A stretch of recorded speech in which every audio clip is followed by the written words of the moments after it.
Hi! Workout Wednesday with Sarita. I've got a really quick 5 minutes to share with you about squats. So this is number 4, Workout Wednesday, tips and tricks with Sarita, and we're talking about squats today. So last week I touched on the knee direction and using the bands and why we should probably not overuse them. And this week I'm just going to talk about squats and knee direction and body positioning for your squats. So there's quite a few different ways to squat. There's no one way that's correct, but there is probably a better way to squat depending on the length of your limbs and levers. For me, I'm short and all my limbs are proportionate. So I don't have long femurs, I don't have a long back, which is things that people fight with, and they might be told they're doing the wrong technique, but you've got to do the technique that works for your body, and everyone's slightly different. So just showing you from the side, squats from the front, usual setup is around shoulder width apart or heel and toe wider. If you have any hip problems, that little slight wider stance will give you a little bit more mobility through the pelvis to be able to go a little deeper.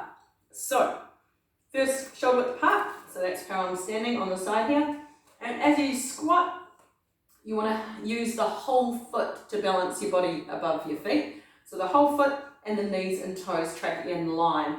Now as your knees go forward, they'll hit a point where they're about in line with your feet or your toes, and that's when you want to sit back into a chair and use the back of your foot or the heel a little bit more before you drive up. Now keep your feet on the floor, so the toes on the floor, the big toes on the floor, as well as your little toes, trying not to lift them, which is quite often what people do when they push their hips back, they'll lift their feet up or the toes up. So you want to sit back enough, but bring your knees forward enough to allow yourself to get down.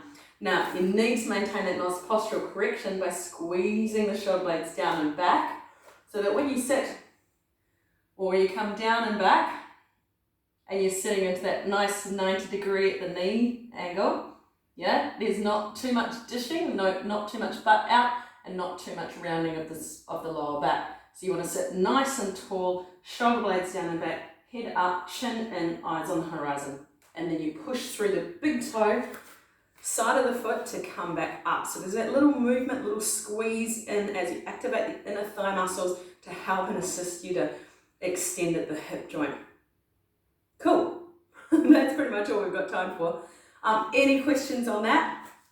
Please give me a comment, like, love, share, whatever you want to do in here. This is just tips and tricks, and I just want to make sure that you know as much as you can about exercise as you go through, maybe at the gym or in your own home, and you do your workouts, that you can double check your own technique and that you're doing it correctly, so that you're not getting injured and you can work out for longer, because that's what I want. All right, we'll see you next time.